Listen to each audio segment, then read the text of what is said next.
She reported to the church board. So they will have been holding meeting and looking for a way to make him go for a DNA test. According to his barrister, he has always refused, that he doesn't want to go for a DNA test. They said no. The barrister said he told him, come, if these children are saying you got them pregnant and you are saying you did not, prove yourself wrong. And the only way you can do that is to get a DNA test. Straight on. So they had to force him. This thing, I'm telling you, started all in June. It took them July, August, September, October, November to be able to force this man to go for a DNA test. Which year? 5 months. Last year, 2022. And then 3 months into the pregnancy, someone else actually got pregnant for him. And there he came and started telling me that someone told him that I was having an affair with my ex-boyfriend when I was in his house. So that the pregnancy is not his own, that he is not responsible. So that I should not come and give him another man's child and expect him to take care of the baby. I was like, where is that information coming from? I was not in any relationship before I came to your house. The person I was with at that time, we had broken up. When I came to your house, I was not with anybody. So where is that kind of information coming from? He said he got it from a reliable source. I said, anyway, that is not my problem because I know it is a lie. He said, okay, I should bear it at the back of my mind that he will not be taking care of me and the pregnancy again until I deliver. And then we go for a DNA test. Beautiful. I said, thank God there is even a DNA test. At least you will get to know the truth. And I actually thought it was a joke. He refused taking responsibility for the pregnancy. You call him, he won't answer you. You send him message, he will not respond. Once in 2 months, he will send you 50,000. You can stay and say, probably by the time I have gotten angry and talk and cry, maybe sometimes after getting angry and begging him, I will now stop getting angry, I will start begging him. That's when he will send money. So at that point, it was as if I was now forcing him to take responsibility. He kept telling me he doesn't want to invest in another man's child. And at that point, after a while, I got into depression. So many things started happening. Throughout the pregnancy, I was always alone. I couldn't tell anybody. Every single time I told him, if you continue with this, I'll be forced to tell somebody about it. He said, if you tell anybody about this thing, he will threaten me. You don't know you're dealing with something that will consume you and your whole family. He will do this, he will do that. So fast forward to 2020, March, I had the child. 21st March. How old is this child now? It's currently 3 years and 3 months. Okay. So fast forward to 2020, March 21st, I had the baby. He requested for a picture. I sent him a picture and he was like, oh, okay, I'm sending you 100,000 now. Go and buy AC. Put inside the room where the baby will be sleeping. I don't want him to sweat till I do DNA test. Do you still have the account number he's using to send this money? I have, yes, it's still the same account. On the 21st of March 2020 in the evening. So if we call for a statement of account, we are going to see this. Yes, you will see it, 100,000 on 21st of March. Okay. Yes. So. But the same phone is not the same phone. Is this the same phone you're using right now? No, it's not the same phone I'm using right now. Okay. Yes. So after that day, I still did not answer him. I went to the house. Even after the baby was born, he was actually his very carbon copy. He still refused to take responsibility. That being said, this thing kept happening. 2021, he sent Chinedu outside. He kept telling me he would do a DNA test. He would do a DNA test. The baby was 1 year, no DNA test. 2 years, no DNA test. He kept promising, nothing came up. We were still beating around the bush. Today, at some point, I told him, you have to do this DNA test. If not, I will tell people about it. He said nobody can force him to do a DNA test. That he can only do it when his spirit tells him to do it. That nobody can force him to do a DNA test. So at that point, I knew probably he needed more people to talk to him. Now, the DPO that handled this case in Alu police station, I went to this DPO. I complained to him. So he's aware? Yes, he's aware. Okay. The DPO confronted him. He accepted that the child is his son, but that his problem is that I am asking him to marry me. I said, marry you, okay? Marry who? Me. That Have you ever everybody said so? knows. Sorry, sir. Have you ever said he should marry you? Never, ever. I have never. Why will I tell him to marry me when everybody already knows I was married as of that time? Right. Yes. And the DPO said he told him that, but the only thing I said is that I want him to take responsibility. If he's doubting paternity, he should go for a DNA test. That he doesn't think it will take him anything to do this thing. So why is he making it an issue? He kept saying, okay, he will do it, he will do it. The DPO now asked him, I would like to bring this girl to your house and I'll come with her. Let her use her mouth and tell you what her problem is. Me and the DPO went to his house. You and DPO went to his house? Yes. We went to his house. We got to his house, we got to his parlor, and we were in a meeting. If I want to talk what has been happening, he will start telling me I am being ungrateful, that I should see those students he sent to Turkey, he sent to Cyprus, he did this, he do this one. I said, that is not why we are here.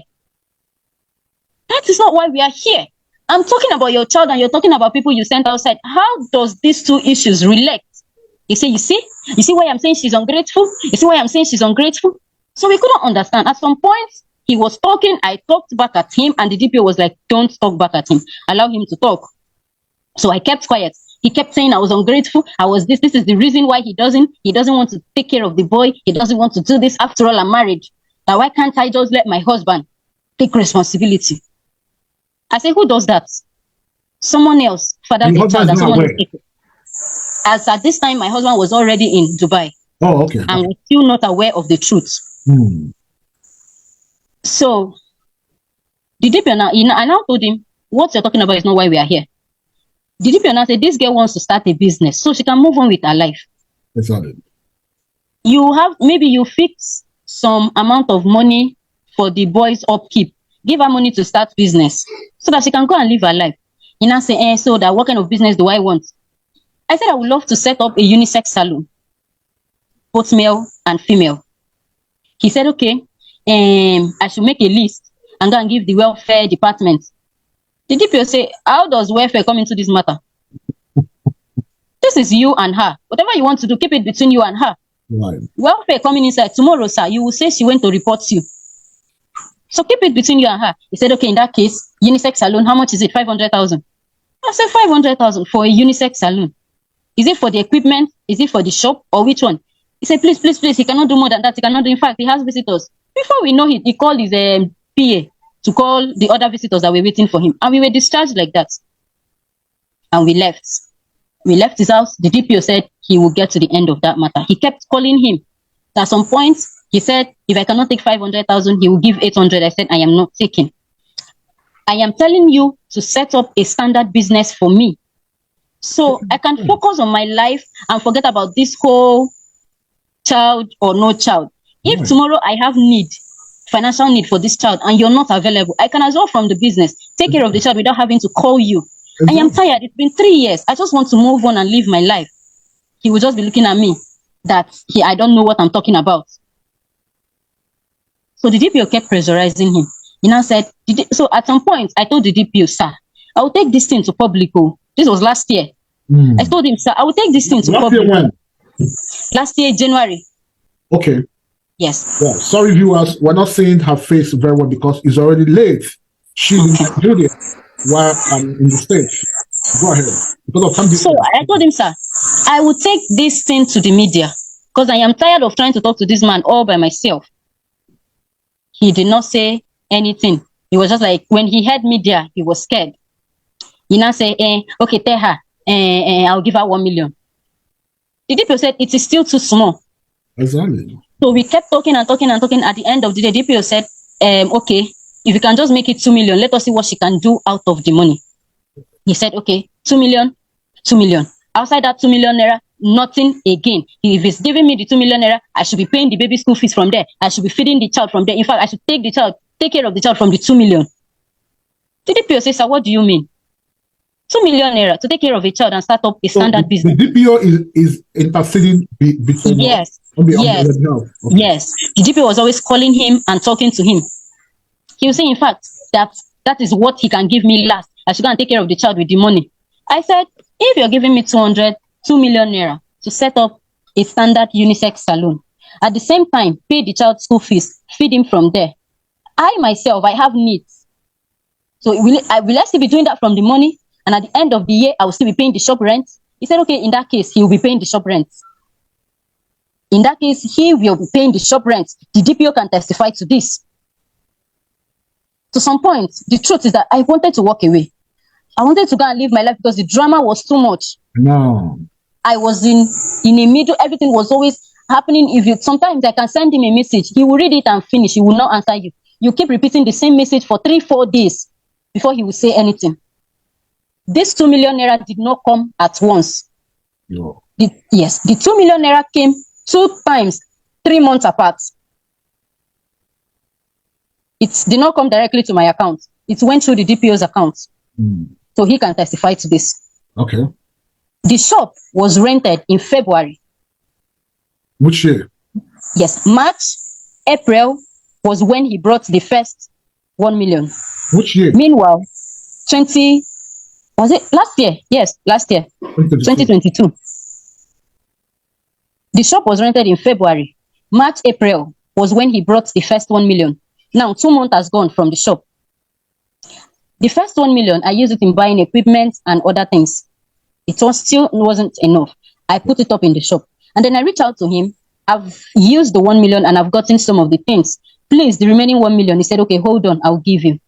The first 1 million came in April. May, June was when the second 1 million naira came. The DPO can testify to this. Now, this same June was when his wife came back. After he sent the 1 million naira, I bought a few things I could buy, sports hairs. Now, this money was also for the baby's upkeep, his school fees. So there's no way I will carry all of them and put in the business. Right. So about 1.5 went into the shop. I kept 500,000. We had things we needed in the house, daily upkeep, school fees. I have my younger sister living with me and she's going to school. Wow. I pay her transport every day. So now, his wife came back that same June and his wife heard about the whole thing. I don't know who she heard it from.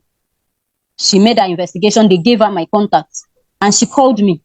The wife When she called me. Yes, she called me and started asking me things that she has already known the truth, but that she want to hear the truth from me and she expects me to tell her the truth. What's the name of the wife? Yøung Chinyere. Chinyere who? Yes, Yøung Chinyere, Chibuzor. Okay.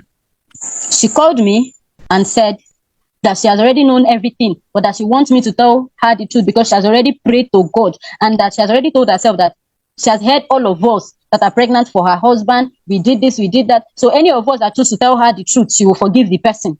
But that anybody will lie to her, anybody that will lie to her or anything, that the person will have God to contend with. The truth is that Apostle was not protecting me. He wasn't protecting my child. He did not care. So I had no reason hiding what has been happening. I told his wife the truth. I told her everything. Right. She now said that according to what she has been hearing, that she heard my child resemble her husband very well. I said I wouldn't know. She now said, okay, can she call me on a video call to see the baby? She had asked for my child's picture. I said, I'm sorry, I can't send his picture to you. He said, okay, can she call me on a video call to see him? I said, fine. She called me on WhatsApp, video call. She did? Yes, she did call me. Last year? Yes, last year, July. Yes, June, July. She saw my child. While she was on this video call, she saw my child. She was taking screenshots. How do you know? Now, after the call, because she has been asking her husband, and he has been lying that he doesn't have any child with me. That the only person he has a child with is with Joy. That he doesn't have a child with me. So, now I believe she actually took those screenshots to prove to her husband that she talked to me. Yes. And that this is the child you have been denying. So she took screenshots and then went ahead to send the screenshot to her husband. I talked to Lovett, this one, that one. It was on a Sunday night. Now, before this day, I have not been talking to Apostle for like 2-3 weeks. I have not sent him message. He has not sent me message. So I was surprised. It was around this time, 8 o'clock, like this. For the after the morning, the wife called me in the morning. The evening of that same Sunday, he sent me a message, and the message read, "I have received your message. Expect mine." That was the message he sent to me. That was it. And then I was scared. Anybody in my shoe would be scared. Right.